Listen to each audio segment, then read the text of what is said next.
ਸ਼ੁਰੂਆਤ ਕਰੀਏ। ਅੱਜ 15 ਫਰਵਰੀ ਹੈ ਤੇ ਅੱਜ ਦੇ ਚੜ੍ਹੀ ਇੱਕ ਮੰਦਭਾਗੀ ਘੜੀ ਨੇ ਦੀਪ ਸਿੱਧੂ, ਜਿਹੜਾ ਕਿ ਕੌਮ ਦੇ ਬਾਰੇ ਬੜੀ ਦਲੇਰੀ ਦੇ ਨਾਲ ਔਰ ਬੜੇ ਦ੍ਰਿੜ ਨਿਸ਼ਚੇ ਦੇ ਨਾਲ ਉਹ ਕੌਮ ਦੀ ਗੱਲ ਕਰਦਾ ਸੀ, ਨੌਜਵਾਨ।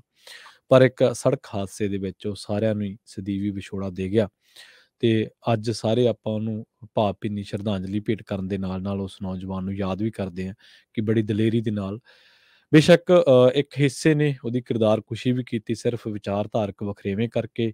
ਇਹ ਜ਼ਰੂਰੀ ਨਹੀਂ ਹੁੰਦਾ ਕਿ ਹਰ ਬੰਦਾ ਹਰ ਇੱਕ ਨੂੰ ਐਕਸੈਪਟੇਬਲ ਹੋਵੇ, ਪਰ ਕੌਮਾਂ, ਲੋਕ ਉਹਨਾਂ ਲੋਕਾਂ ਨੂੰ ਜ਼ਰੂਰ ਯਾਦ ਰੱਖਦੇ ਆ ਜਿਹੜੇ ਉਹਨਾਂ ਦੀ ਗੱਲ ਕਰਦੇ ਆ ਜਾਂ ਉਹਨਾਂ ਦੇ ਮਸਲਿਆਂ ਨੂੰ ਛੂੰਹਦੇ ਆ ਜਾਂ ਉਹਨਾਂ ਦੇ ਹੱਕ ਦੇ ਵਿੱਚ ਖੜ ਕੇ ਹਾਕਮ ਦੀ ਅੱਖ ਦੇ ਵਿੱਚ ਅੱਖ ਪਾ ਕੇ ਗੱਲ ਕਰਨ ਦੀ ਜ਼ਰੂਰਤ ਰੱਖਦੇ ਆ, ਹਿੰਮਤ ਰੱਖਦੇ ਆ। ਇਸੇ ਗੱਲ ਤੋਂ ਹੀ ਸ਼ੁਰੂਆਤ ਕਰੀਏ ਮਿੰਟੂ ਜੀ। ਤੇ ਮੂਸੇਵਾਲਾ ਦੇ ਪਿਤਾ ਬਲਕੌਰ ਸਿੰਘ ਦਾ ਵੀ ਇੱਕ ਵੱਡਾ ਬਿਆਨ ਆਇਆ। ਉਹਨਾਂ ਨੇ ਕਿਹਾ ਕਿ ਦੀਪ ਸਿੱਧੂ ਨੇ ਦਿੱਲੀ ਮੋਰਚਾ ਜਿੱਤਣ ਦੀ ਮਹਿੰਗੀ ਕੀਮਤ ਅਦਾ ਕੀਤੀ। ਦੇਖੋ, ਇਹਦੇ ਵਿੱਚ ਕੀ ਹੈ ਕਿ ਗੱਲ ਜਿਹੜੀ ਹੈ ਉਹ ਇਹ ਹੈ, ਸਭ ਤੋਂ ਪਹਿਲਾਂ ਤਾਂ ਮੈਂ ਦੱਸ ਦੇਵਾਂ ਕਿ ਅੱਜ ਜਿਹੜੀ ਬਰਸੀ ਸੀ ਜਗਰਾਉਂ ਦੇ ਲਾਗੇ ਮਨਾਈ ਗਈ ਆ। ਹਾਲਾਂਕਿ ਜੋ ਵਾਰਸ ਪੰਜਾਬ ਦੇ ਜਥੇਬੰਦੀ ਹੈ ਉਹਨਾਂ ਨੇ ਅੱਡ ਤੋਂ ਇੱਕ ਪ੍ਰੋਗਰਾਮ ਲਿਖਿਆ ਹੋਇਆ, ਸ਼ਾਇਦ 3-4 ਦਿਨ ਬਾਅਦ ਉਹ ਵੀ ਕਰਨਗੇ। ਉਹਨਾਂ ਨੇ ਕਿਹਾ ਸੀਗਾ ਕਿ ਅਸੀਂ ਮਤਲਬ ਕਿ ਪ੍ਰੋਗਰਾਮਾਂ ਦਾ ਟਕਰਾਓ ਨਹੀਂ ਚਾਹੁੰਦੇ, ਅਸੀਂ 2-4 ਦਿਨ ਲੇਟ ਕਰਾਂਗੇ। ਤਾਂ ਖੈਰ ਜਿਹੜਾ ਉੱਥੇ ਇਕੱਠ ਹੋਇਆ ਉਹਦੇ ਵਿੱਚ ਇਹ ਸਿੱਧੂ ਮੂਸੇ ਦੇ ਫਾਦਰ ਬੋਲੇ ਨੇ, ਬਲਕੌਰ ਸਿੰਘ। ਇਹਨਾਂ ਨੇ ਇੱਕ ਤੇ ਜ਼ਿਆਦਾ ਜਿਹੜਾ ਕਹਿ ਲਓ ਕਿ ਆਪਣਾ ਭਾਸ਼ਣ ਕੇਂਦਰਿਤ ਰੱਖਿਆ, ਉਹ ਲਾਅ ਐਂਡ ਆਰਡਰ ਤੇ ਹੀ ਰੱਖਿਆ। ਮਿਸਾਲਾਂ ਦਿੱਤੀਆਂ ਕਿ ਫਲਾਣਾ ਆ ਮੁੰਡਾ ਗਾਇਕ ਸੀਗਾ, ਸਾਡੇ ਨਾਲ ਬਾਉਂਡ ਸੀਗਾ, ਉਹਨੂੰ ਵਿਚਾਰੇ ਨੂੰ ਧਮਕੀਆਂ ਦਿੱਤੀਆਂ ਤੇ ਫਿਰ ਅਸੀਂ ਉਹਨੂੰ ਆਪ ਹੀ ਰਿਲੀਵ ਕਰ ਦਿੱਤਾ ਕਿ ਯਾਰ ਤੇਰਾ ਨੁਕਸਾਨ ਨਾ ਹੋ ਜਾਏ। ਇਸ ਤੋਂ ਇਲਾਵਾ ਇੱਕ ਸ਼ਾਇਦ ਕੋਈ ਗੱਡੀਆਂ ਵਾਲਾ ਮੁੰਡਾ ਜਿਹਦੇ ਕੋਲ 7-8 ਲਗਜ਼ਰੀ ਗੱਡੀਆਂ, ਜੋ ਬਰਾਤਾਂ ਲਾਉਣ ਦਾ ਕੰਮ ਕਰਦਾ ਹੈ, ਕਿ ਇਹਦਾ ਵੀ ਜੀਣਾ ਦੁੱਭਰ ਕਰ ਰੱਖਿਆ। ਕਦੇ ਪੈਸਿਆਂ ਵਾਸਤੇ ਧਮਕੀਆਂ, ਕਦੇ ਮਾਰਨ ਵਾਸਤੇ ਧਮਕੀਆਂ। ਤਾਂ ਇਸ ਤੋਂ ਇਲਾਵਾ ਇਹ ਸਟੇਟਮੈਂਟ ਜਿਹੜੀ ਦਿੱਤੀ ਗਈ ਆ ਉਹ ਦੀਪ, ਹੁਣ ਦੇਖੋ ਕੋਈ ਵੀ ਬੁਲਾਰਾ ਜ਼ਰਾ ਜੀ ਗੱਲ ਆ ਕਿ ਦੀਪ ਸਿੱਧੂ ਬਾਰੇ ਤੇ ਬੋਲੇਗਾ ਨਾ ਫਿਰ ਸਟੇਜ ਤੇ ਚੜ ਕੇ, ਤਾਂ ਉਹਨਾਂ ਨੇ ਇਹ ਗੱਲ ਜਿਹੜੀ ਹੈ ਉਹ ਜੋੜੀ ਹੈ ਕਿ ਜੋ ਮੋਰਚਾ ਜਿੱਤਿਆ ਗਿਆ, ਉਸ ਮੋਰਚੇ ਨੂੰ ਜੋ ਜਿੱਤ ਮਿਲੀ ਤਾਂ ਉਹਦੀ ਕੀਮਤ ਦੀਪ ਸਿੱਧੂ ਨੂੰ ਆਪਣੀ ਜਾਨ ਗਵਾ ਕੇ ਜਿਹੜੀ ਹੈ ਉਹ ਅਦਾ ਕਰਨੀ ਪਈ। ਮਤਲਬ ਕਿ ਹੁਣ ਦੇਖੋ, ਜਿਵੇਂ ਤੁਸੀਂ ਇੱਕ ਸ਼ਬਦ ਇਸਤੇਮਾਲ ਕੀਤਾ ਆਪਣੀ ਭੂਮਿਕਾ 'ਚ, ਸੜਕ ਹਾਦਸਾ, ਤਾਂ ਇਹ ਦੋ ਥਿਊਰੀਆਂ ਨੇ, ਸੜਕ ਹਾਦਸਾ ਤੇ ਜਿੱਦਾਂ ਕਹਿ ਲਓ ਕਿ ਇੱਕ ਧਿਰ ਜਿਹੜੀ ਦੀਪ ਸਿੱਧੂ ਦੀ ਪ੍ਰਸ਼ੰਸਕ ਧਿਰ ਹੈ, ਉਹ ਕਹਿੰਦੀ ਹੈ ਕਿ ਸਾਜ਼ਿਸ਼ ਹੈ। ਇੱਕ ਸੜਕੀ ਹਾਦਸਾ, ਇੱਕ ਸਾਜ਼ਿਸ਼। ਤਾਂ ਇਹ ਦੋ ਚੀਜ਼ਾਂ ਨੇ।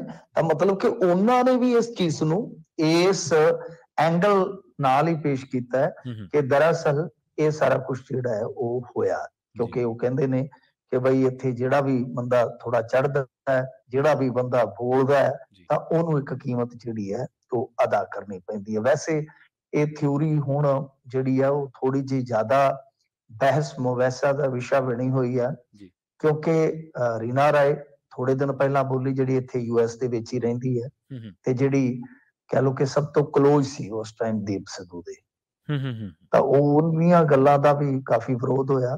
ਤਾਂ ਉਹਨੇ ਸਪਸ਼ਟ ਤੌਰ ਤੇ ਕਹਿ ਦਿੱਤਾ ਸੀਗਾ ਕਿ ਦੀਪ ਸਿੱਧੂ ਦੇ ਭਰਾ ਤੇ ਉਂਗਲ ਚੁੱਕੀ ਸੀਗੀ ਕਿ ਵੇਖੋ ਇਹ ਮਿਸਲੀਡ ਕਰ ਰਹੇ ਨੇ, ਇੱਕ ਸੜਕ ਹਾਦਸਾ ਸੀ।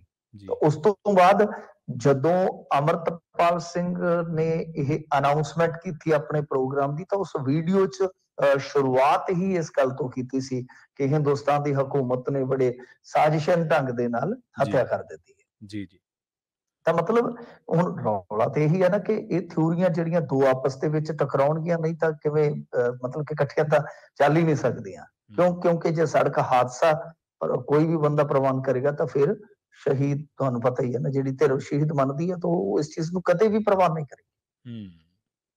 ਤਾਂ ਖੈਰ ਗੱਲ ਇਹ ਆ ਕਿ ਇਹ ਥਿਊਰੀ ਅੱਜ ਵੀ, ਜਿਵੇਂ ਤੁਸੀਂ ਦੇਖੋਗੇ, ਇਹੀ ਵਿਸ਼ਾ ਰਹੀ ਹੈ। ਕਿਉਂਕਿ ਇੱਕ ਤਾਂ ਉੱਥੇ ਜਿਹੜੀ ਦੀਪ ਸਿੱਧੂ ਦੀ ਗੱਡੀ ਨੁਕਸਾਨੀ ਗਈ ਆ, ਉਹ ਲਿਆ ਕੇ ਪੇਸ਼ ਕੀਤੀ ਗਈ, ਤੇ ਉਹਦੇ ਵਿੱਚ ਇੱਕ ਚੀਜ਼ ਹੋਰ ਵੇਖਣ ਵਾਲੀ ਹੈ ਕਿ ਉੱਥੇ ਸਿਮਰਨਜੀਤ ਸਿੰਘ ਮਾਨ ਆਏ ਹੋਏ ਸਨ।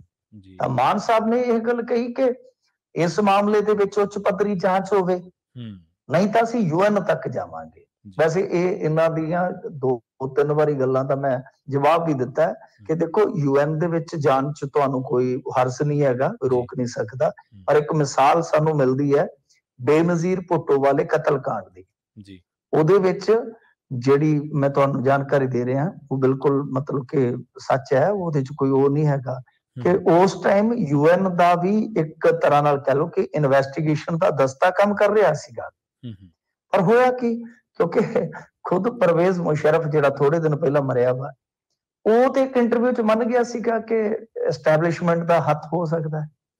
ਐਸਟੈਬਲਿਸ਼ਮੈਂਟ ਮਤਲਬ ਕਿ ਮਿਲਟਰੀ ਜੀ। ਤੇ ਕੁਝ ਸਰਕਾਰੀ ਵਕੀਲਾਂ ਨੇ ਇਸ ਗੱਲ ਦੀ ਪ੍ਰੋੜਤਾ ਕੀਤੀ ਸੀਗੀ ਕਿ ਸਾਡੇ ਮਤਲਬ ਕਿ ਹਾਜ਼ਰੀ 'ਚ ਇੱਕ ਨੇ ਤਾਂ ਕਿਹਾ ਸੀਗਾ ਕਿ ਬੇਨਜ਼ੀਰ ਭੁੱਟੋ ਨੂੰ ਧਮਕੀ ਦਾ ਫੋਨ ਆਇਆ ਸੀਗਾ। ਚਲੋ ਖੈਰ ਮੈਂ ਲੰਮੀ ਨਹੀਂ ਗੱਲ ਕਰਦਾ।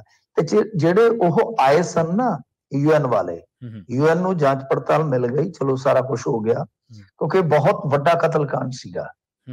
ਤਾਂ ਉਸ ਵੇਲੇ ਹੋਇਆ ਕੀ ਸੀਗਾ ਕਿ ਸਕਾਟਲੈਂਡ ਯਾਰਡ ਤੱਕ ਦੀ ਮਦਦ ਲਈ ਗਈ ਸੀ ਜੀ।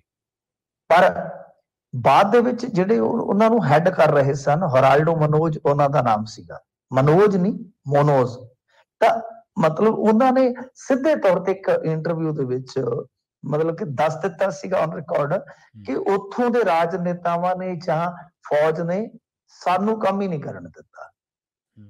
ਤਾਂ ਗੱਲ ਤਾਂ ਪਹੁੰਚੋ ਕਿ ਇਹੀ ਆ ਜਾਣੀ ਹੈ ਨਾ ਕਿ ਕਿਸੇ ਏਜੰਸੀ ਨੂੰ ਜੇ ਜਾਂਚ ਪੜਤਾਲ ਮਿਲ ਵੀ ਗਈ ਤਾਂ ਕਿ ਉਹ ਸੁਤੰਤਰ ਜਾਂਚ ਪੜਤਾਲ ਕਰ ਸਕਦੀ ਹੈ। ਜੀ। ਜਿੱਥੇ ਇਹ ਹਾਲਾਤ, ਜਿੱਥੇ ਤੁਸੀਂ ਮਤਲਬ ਕਿ ਇਹ ਥਿਊਰੀ ਦੇ ਰਹੇ ਹੋ ਕਿ ਸਾਜ਼ਿਸ਼ ਹੋਈ ਹੈ, ਤਾਂ ਜਿਹੜੇ ਮੰਨ ਲਓ ਸਾਜ਼ਿਸ਼ ਕਰਨ ਵਾਲੇ ਉਹੀ ਤੇ ਰਾਜ ਕਰਨ ਵਾਲੇ ਆ ਫਿਰ। ਜੀ ਜੀ। ਕੀ ਸੁਤੰਤਰ ਜਾਂਚ ਹੋਣ ਦੇਣਗੇ, ਵੀ ਇੱਕ ਵੱਡਾ ਸਵਾਲ ਹੈ ਨਾ। ਮੈਂ ਗੱਲਾਂ ਚੋਂ ਗੱਲ ਜਿਹੜੀ ਹੈ ਉਹ ਕਰ ਰਿਹਾ ਵਾਂ। ਤਾਂ ਖੈਰ ਇੱਥੇ ਹੀ ਜੇ ਕਹੀਏ ਤਾਂ ਦੋ ਥਿਊਰੀਆਂ ਜਿਹੜੀਆਂ ਉਹ ਟਕਰਾ ਕੇ ਚੱਲ ਰਹੀਆਂ ਨੇ ਆਪਸ ਦੇ ਵਿੱਚ।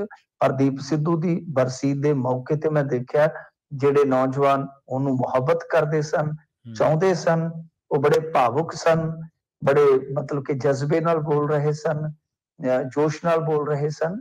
ਪਰ ਇਹ ਆ ਕਿ ਸਿਮਰਨਜੀਤ ਸਿੰਘ ਮਾਨ ਹੋਰਾਂ ਦੀ ਜਾਂ ਕਹਿ ਲਓ ਕਿ ਜਿੱਦਾਂ ਇੱਕ ਸਾਜ਼ਿਸ਼ ਥਿਊਰੀ ਦਿੱਤੀ ਜਾ ਰਹੀ ਹੈ, ਤਾਂ ਇਹਦੇ 'ਚ ਇੱਕ ਗੱਲ ਤਾਂ ਬੜੇ ਇੱਕ ਜਰਨਲਿਸਟਿਕ ਸਵਾਲ ਦੇ ਤੌਰ ਤੇ ਵੀ ਉੱਭਰਦਾ ਹੈ ਨਾ ਕਿ ਜੇ ਇਹ ਸਾਰਾ ਕੁਝ ਹੈ ਤਾਂ ਘੱਟੋ ਘੱਟ ਕੋਈ ਮਤਲਬ ਕਿ ਰਸਮੀ ਤੌਰ ਤੇ ਅਦਾਲਤ ਦੇ ਵਿੱਚ ਪਟੀਸ਼ਨ ਤਾਂ ਫਿਰ ਫਾਈਲ ਕੀਤੀ ਜਾਣੀ ਚਾਹੀਦੀ ਹੈ ਨਾ ਕਿ ਕਿਸੇ ਏਜੰਸੀ ਤੋਂ ਪਹਿਲਾਂ ਜਾਂਚ ਮੰਗ ਲਓ। ਜੀ। ਅੱਜ ਤੱਕ ਜਾਂਚ ਕਿਉਂ ਨਹੀਂ ਮੰਗੀ ਜਾ ਰਹੀ, ਇਹ ਵੀ ਇੱਕ ਬਹੁਤ ਵੱਡਾ ਸਵਾਲ ਹੈ ਜੀ। ਕਿਉਂਕਿ ਰੀਨਾ ਰਾਏ ਕਹਿ ਚੁੱਕੀ ਹੈ ਕਿ ਜਾਂਚ ਪੜਤਾਲ ਦਾ ਕਿਹਾ ਗਿਆ ਸੀ ਪਰ ਜਾਂਚ ਪੜਤਾਲ ਕੋਈ ਨਹੀਂ ਚੱਲ ਰਹੀ, ਉਹਦਾ ਦਾਅਵਾ ਹੈ।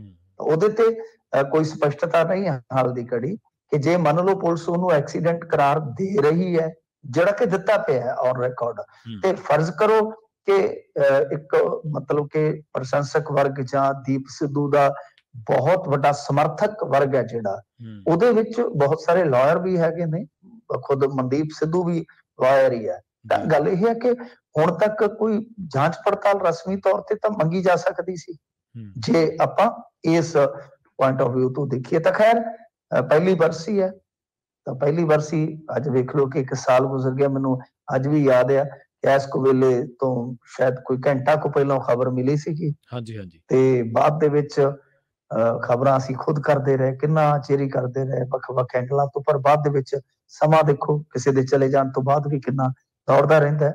ਹਰਦੀਪ ਸਿੱਧੂ ਮਤਲਬ ਕਿ ਮੈਂ ਦੇਖਣਾ ਆਜ਼ਾਦੀ ਤੌਰ ਤੇ ਵੀ ਦੇਖਣਾ ਚਾਹੁੰਦਾ ਸੀਗਾ। ਮੇਰਾ ਵੀ ਮੰਨਣਾ ਇਹ ਕਿ ਉਹ ਹੋਰ ਸਮਾਂ ਜਿਉਂਦਾ, ਰੱਜ ਕੇ ਜਿਉਂਦਾ।